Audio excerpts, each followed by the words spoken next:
श्री शिवाय नमस्तभ्यम। हर हर महादेव। आज हम श्रावण मास महात्म्य के 30वें अध्याय को सुनेंगे।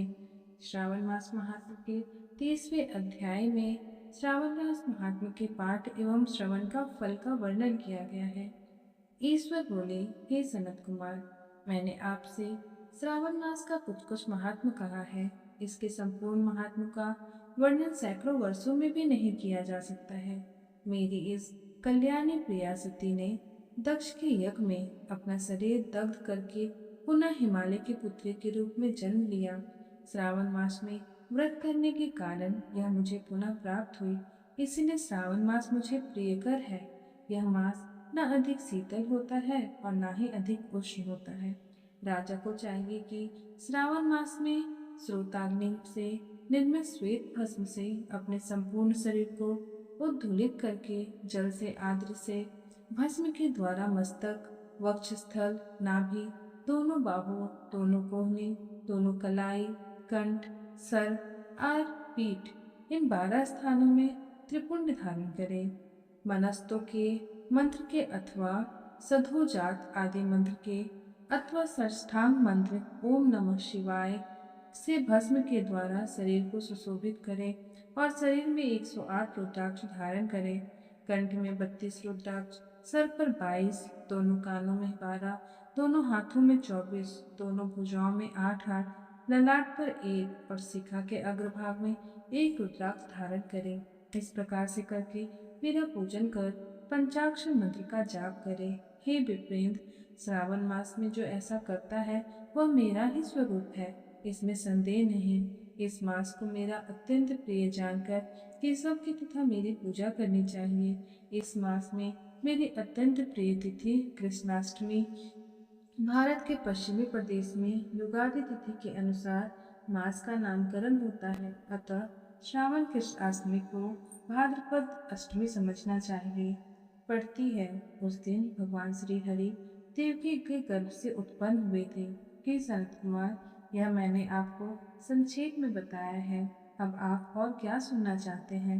सनत कुमार बोले, हे पार्वती पते, आपने श्रावण मास का जो जो कृत्य कहा उन्हें सुनकर आनंद सागर में निमग्न रहने का कारण और उनका वर्णन विस्तृत होने के कारण व्यवस्थित रूप से स्मृति नहीं बन पाई।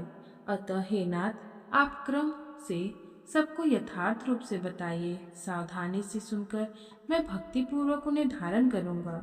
ईश्वर बोले, हे सनत कुमार, श्रावण मास की शुभ अनुकर्मणिका को आप सावधान होकर सुनिए। सर्वप्रथम सौनक का प्रश्न, तत्पश्चात सूत जी का उत्तर, श्रोता के गुण, आपके प्रश्न, श्रावण की उत्पत्ति, उसकी स्तुति, पुनः हे मुने आपका विस्तृत प्रश्न, इसके बाद नाम कथन सहित आपके द्वारा की गई मेरी स्तुति, फिर क्रम के उद्देश्य पूर्वक मेरा उत्तर, पुनः आपका विशेष प्रश्न, उसके बाद नक्त व्रत की विधि, रुद्रा अभिषेक कथन, इसके बाद लक्ष्य पूजा विधि, दीपदान, फिर किसी प्रिय वस्तु का परित्याग, पुनः रुद्रा अभिषेक करने तथा पंचामृत ग्रहण करने से प्राप्त होने वाला फल, इसके बाद पृथ्वी पर शयन करने तथा मौन व्रत धारण करने का फल, तत्पश्चात मासोपवास के धारण पालन की विधि, इसके बाद सुमुख्यान में लक्ष्य रुद्रावती विधि,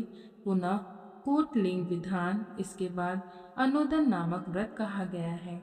इसी व्रत में हविष्यान ग्रहण, पत्तल पर भोजन करना, शाक त्याग, भूमि पर शयन, प्रातः स्नान और दम तथा सम का वर्णन, उसके बाद स्फटिक आदि लिंगों में पूजा, जप का फल, उसके बाद प्रदक्षिणा, नमस्कार, वेद पारायण, पुरुष सूत की विधि, उसके बाद ग्रह यज्ञ की विधि, रवि सोम मंगल के व्रत का विस्तार पूर्वक वर्णन, पुनः बुध गुरु का व्रत, इसके बाद शुक्रवार के दिन जीवंतिका का व्रत, पुनः शनिवार का नृसिंह शनि वायुदेव और अश्वत्थ का पूजन, ये सब कहे गए हैं। उसके बाद रोटक व्रत का महात्म्य, औदुंबर व्रत, स्वर्ण गौरी व्रत, दुर्वा गणपति व्रत, पंचमी तिथि में नाग व्रत, षष्ठी तिथि में सुपोदन व्रत, इसके बाद शीतला सप्तमी नामक व्रत, देवी का पवित्रारोपण, इसके बाद दुर्गा कुमारी की पूजा, आशा व्रत, उसके बाद दोनों एकादशियों का व्रत, पुनः श्री हरि का पवित्रारोपण, पुनः त्रयोदशी तिथि को कामदेव की पूजा, उसके बाद शिव जी का पवित्र धारण, पुनः उपाकर्म, उत्सर्जन तथा स्वर्णाकर्म, इसका वर्णन किया गया है। इसके बाद सर्पबलि, हयग्रीव, जन्मोत्सव, सभादीप, रक्षाबंधन, संकटनाशन व्रत, कृष्ण जन्माष्टमी व्रत तथा उसकी कथा, पिठौर नामक व्रत, पोला नामक वृष व्रत, कुश ग्रहण, नदियों का रजोधर्म, सिंह संक्रमण में गौ प्रसव होने पर उनकी शांति, कर्क सिंह संक्रमण काल में तथा श्रावण मास में दान, स्नान, महात्म श्रवण, उसके बाद वाचक पूजा, इसके बाद अगस्त अर्घ विधि, फिर कर्मों तथा व्रतों के काल का निर्णय बताया गया है। जो श्रावण मास महात्म का पाठ करता है अथवा इसका श्रवण करता है वह इस मास में किए गए व्रतों का फल प्राप्त करता है। हे सनत कुमार, आप इस शुभ अनुक्रम को अपने हृदय में धारण कीजिए। जो इस अध्याय को तथा श्रावण मास के महात्म को सुनता है वह उस फल को प्राप्त करता है जो फल सभी व्रतों का होता है। हे विप्रेश, अधिक कहने से क्या लाभ है? श्रावण मास में जो विधान किया गया है उसमें से किसी एक व्रत का भी करना वाला मुझे प्रिय है। सूत जी बोले, हे शौनक, शिव जी के अमृत में इस उत्तम वचन का अपने कर्णपुट से पान करके सनत कुमार आनंदित हुए और कृतकृत्य हो गए। श्रावण मास की स्तुति करते हुए तथा हृदय में शिव जी का स्मरण करते हुए वे देव ऋषि श्रेष्ठ सनत कुमार शंकर जी से आज्ञा लेकर चले गए। जिस किसी के समक्ष इस अत्यंत श्रेष्ठ रहस्य को प्रकाशित नहीं करना चाहिए, हे प्रभु, आपकी योग्यता देखकर ही मैंने इसे आपसे कहा है। इस प्रकार श्री स्कंद पुराण के अंतर्गत ईश्वर सनत कुमार संवाद में श्रावण मास महात्म्य में अनुकर्मणिका कथन नामक 30वां अध्याय पूर्ण हुआ। जय शिव शंभु। हर हर महादेव।